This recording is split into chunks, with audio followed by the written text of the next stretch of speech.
Good evening. I am State Representative Kelly Cassidy, and I am joined by Josh Evans. We are pleased to welcome you to our first virtual town hall on the personal needs allowance increase. We will be joined later, hopefully, by our Senate sponsor, Senator Julie Morrison, who's been delayed at another meeting. What we're doing tonight is attempting to spread the word and help to build a network of advocates around the state who can help to raise awareness around this issue and get the word out, not just among the people directly affected by the impact of the paltry sum that we are expecting people to live on, but the folks that know and love those people, because that is how we are going to build the level of support that's needed to finally make this change. The personal needs allowance, as most of you who are watching understand, is a portion of a person with disabilities monthly benefits that is reserved for their personal needs. Living in facilities, I think a lot of folks out in the community believe all of your needs are covered, and that's not the case. Over-the-counter medications, toiletries, clothing. These are not luxuries we're talking about here. But let's not pretend that folks who live in these facilities aren't entitled to some luxuries too. You might want to go to a movie. You might want to go buy a cup of coffee with a friend. Those things also come out of the $30 or $50, depending on the kind of facility that folks are living in, that somebody is expected to make last an entire month. We'll be joined a little later in our town hall meeting by a parent who has a really compelling way to illustrate the realities of what the PNA does and does not accomplish. I'd like to ask Josh to give us a little bit of history of the personal needs allowance, how we got to where we are today, and what we're trying to accomplish. Sure. First of all, Kelly, thank you very much for allowing me to be on your virtual town hall and with Senator Morrison when she's able to join us. Josh Evans, I'm with an organization called the Illinois Association of Rehabilitation Facilities. I'm going to jump in really quick, yes. Josh. I'm sorry. I need to do a little housekeeping. Oh, housekeeping. For those of you who are currently watching, if you have questions for Josh or me or Senator Morrison, who will be here shortly, on the YouTube channel, if you have a question, you can type it into the chat line. The beautiful and talented Matt Muir, who is behind the camera, will feed us those questions and we will get them answered for you. And I apologize for interrupting. I forgot to do that.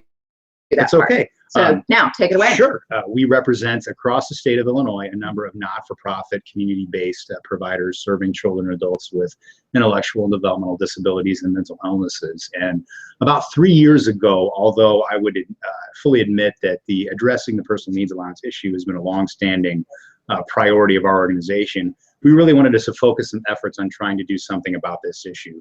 Because as many of you know, and as certainly Kelly and the Senator knows, there's a federal floor that is established for the personal needs allowance of $30 a month, and that was established in 1985. I was 5. I don't remember when this happened, but that was a very long time ago.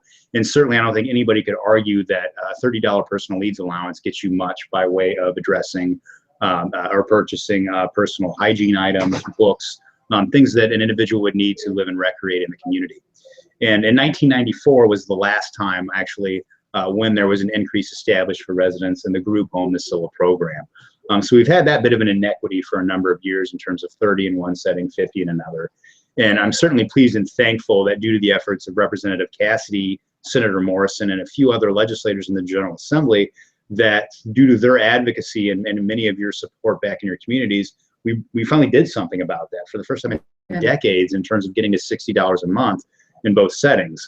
It was supported and endorsed by the current administration in March of last year, and then for whatever reason, could be budget, could be other things, it was pulled back to the original levels just this summer.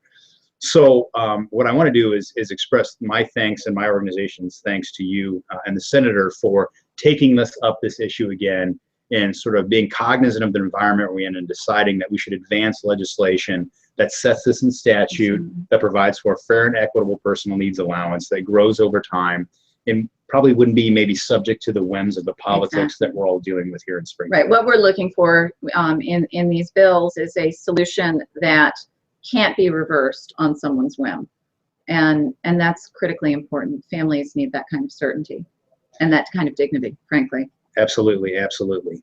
And I would say that members of the Illinois Parents of Adults with Developmental Disabilities Unite has been working with the representative and the senator and myself on an idea that is represented in legislation that Representative Cassidy has, House Bill 4461, Senator Morrison at Senate Bill 2262 over in the Senate, that would not only establish the fair and equitable personal needs allowance, but it would provide a mechanism so that it grows over time. So we'll arrive in those situations where maybe every 10 or 15 years the legislature might be able to get around on it. And so what I think is particularly important— It's important to understand that base level funding, that disability benefit, does increase every year. SSI generally does, yes. Almost every year, let's Yes. say that. But that increase has never been passed along to the beneficiary, and that's what we're trying to solve today. So that's, I think, and that's a critical message as we take on this advocacy around the state. So I think many of you acutely understand the issue that's trying to be addressed here, and many of you have been working for years, I think, to try to help it arrive at a better outcome. So I think, unless there's some questions that pop up, or some other things that you wanted me to try to address, or you wanted to try to address, I think what we're at for this particular town hall probably is, Kelly obviously gets it. It's obviously a priority of hers. It's a priority of the senators, and I would say probably of a number of other of your colleagues in the House and hers in the Senate. But what I think is needed, especially in this environment where so much interesting politics and a number of issues are going on, is how is this elevated, right, as an Absolutely. issue back in your communities, wherever you live, with your local legislators. And so I think part of sort of the next steps is, what can we be all doing to elevate this as a critical issue for legislators back home? Well, and understanding that many of you have developed relationships with your legislators. Many of us, I mean, I know a lot of the families in my district already. I know a lot of the families around my district. So rather than encourage you to continue to preach to the choir, we're asking your help to build the choir. And so I think I want to toss it now to someone who did just a remarkable job of providing testimony, who can help to encapsulate great ways to make this message clear. Matt, I want to make sure Deb is ready. Deb Hamilton is a parent whose daughter Sarah is a frequent visitor to Springfield, along with her service dog Jordan. Deb has crafted a presentation that really is irrefutable. It puts it in the most clear terms that we are talking about a human, we are talking about legitimate human needs, and we are talking about an impossibility to do it under the amount of money that's available. So hopefully, now mind you, we're testing new technology here. Deb is not here with us, so I'm going on faith that when I toss it to Deb right now, you're going to hear and see from her.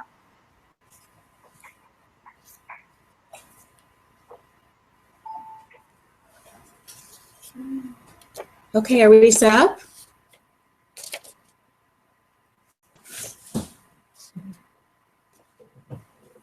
Okay, I'm taking it on good faith that everybody can hear me and see me now.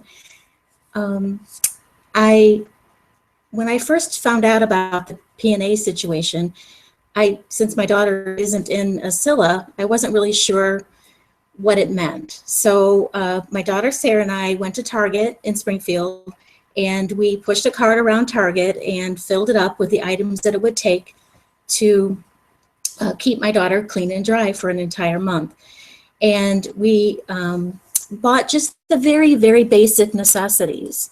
A person in a CILA has to pay for haircuts. So we bought one hairbrush and one package of hair ties to represent the fact that a person would have to spend money on a haircut. We also know that people in CILAs have to buy their own clothing. So we bought one package of underwear and one t-shirt to represent the fact that they have to buy their own clothing. We also bought one bath towel because people in CILAs also have to buy their own rugs, their own their own sheets, their own blankets, their own curtains, and also their own bath towels. And then we bought a lot of disposable items that any person would need to keep clean and dry.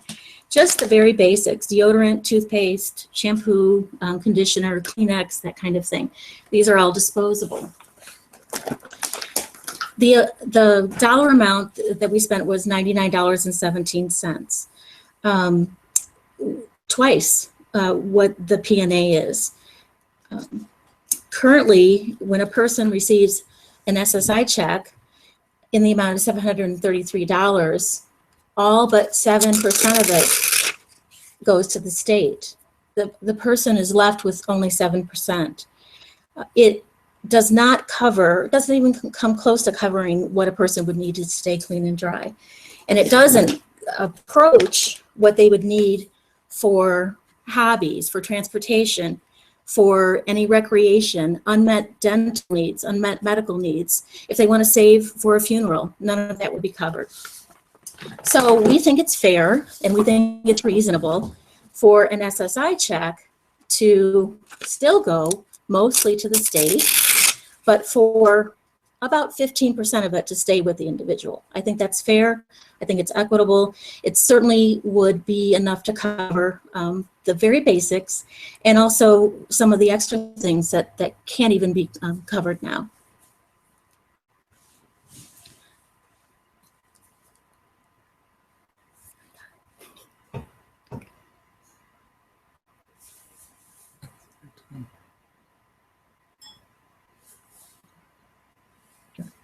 Deb, thank you so much, and hopefully folks, you don't need to recreate that entire presentation, although it really is one of the most compelling illustrations I've ever seen. I was already convinced, and I became even more convinced, and I became even more clear on the importance of what we're doing. So Deb, thank you for joining us tonight and for all that you do, not just on behalf of your daughter, but everyone's daughter. So we've had a couple of questions come up on the chat line, so I want to address those. One of the viewers asked about expanding. Has there been thought to expanding the bill to include IMDs and nursing homes? And the reality is, everybody living in a facility deserves a higher personal needs allowance. There is no question. And variations on the bill that I'm carrying this year have been broader and narrower. We've tried a lot of different formulations to try to get something through. We're trying to thread the needle to get this process started. And I see Senator Morrison walking in, which is great. So the answer is, with enough support, we would be delighted to be able to have a more broad and inclusive bill that includes IMDs and nursing homes, because the truth is that really is our reality, that folks do deserve that funding, that availability. I think someone else on the chat line asked, what is the P&A? So I just want to make sure I'm clear that we are, that this is the personal needs allowance, and that this is the share of someone's Social Security disability income that is reserved for their personal needs from the rest of the funds being sent to the facility they live in. I'd like to introduce my Senate sister, Senator Julie Morrison, and we've already had Deb do her presentation, which is amazing, and we had a smooth technology transition as well to be able to do it. This is the first time we've ever actually had a multi-site virtual town hall. So I apologize for being late. I had a meeting. I could not get out of it. It's that time of year, I understand. It is, but I'm glad to be here to talk about the P&A. I know that the audience tonight is basically parents and advocates. Yep. Who already know and who live the need. So I don't think I have to go into that. I guess the thing that I can suggest, and I hope I'm not repeating what's already been said, I think the most important thing you need to hear from me is that when agencies or organizations or public bodies come to me and they ask for something, or they say this is important, that counts. But when you guys who are in my district call me and you tell me your names and you tell me you live in my district, you go to the top of the chart. There is so much more weight when a constituent calls and shares their direct story with you that I just can't emphasize that enough. That's the most important thing that you have, that you can offer. And it means everything to me anyway when I have a constituent call. So I know sometimes you feel like it's the same rote message. It's your message. It's what you need. And you sent us to Springfield to do our jobs, and we need to hear from you. And it's absolutely true. You know, Josh is an amazing advocate on behalf of his constituency. But honestly, when you put a human face on the problem and you're in front of the legislator, it's really hard to say no, which is why we are asking not only for parents and family members to reach out to their legislators, but for you to reach out to your networks, your friends, your family, and ask them to do the same thing on behalf of your loved ones. Because we really do need to expand our network and make sure that literally every member of the General Assembly knows that someone in their district cares about this issue. Who do you send holiday cards to? Those people need to know that this is an important issue for you. Let those people also reach out to us. They don't necessarily have to have someone with special needs in their direct family. So there's an automatic audience for you. Reach out to them too. I'd really like to thank Ellen Bronfield and I can't read your handwriting, Matt, Penny? Or Perry? Penny Maurice. Penny Maurice, sorry. I'd like to thank Ellen Bronfield and Penny Maurice for your kind words in the comments. This is the first time we've done an issue-specific virtual town hall. All of you who are part of this network will also get this link that you can share with your networks. And this becomes a really powerful tool to build the army we need to get this done. Absolutely. Do you have anything else to add, Senator? No, I don't. I think this is a good year to be working on this together. I'm delighted to have Kelly as my partner on this one. I think together we can really get something done this year. But we need your support to bring all those other legislators into the fold with us. Tell them your stories. They need to hear them. And those stories matter. They really do. It makes all the difference in the world. It's very easy to dismiss a theory. It's very easy to dismiss a piece of paper or a number. It's impossible to dismiss a mom, a kid, an aunt, an uncle. It's impossible. Especially the way Deb presents it. Absolutely. Those around the state. Right, exactly. We don't have 100 Debs yet, but with your help, we will. Any other questions, Matt? So thank you all for joining us. Thank you so much. Really appreciate the opportunity to be with you tonight, Kelly. Thank you. And if anybody has any questions, you can always email my office at repcassidy@gmail.com. I'll make sure that Senator Morrison gets all the messages as well, unless you want to share yours. Or ilsenate29@gmail.com. So thanks everybody for being with us. Thanks.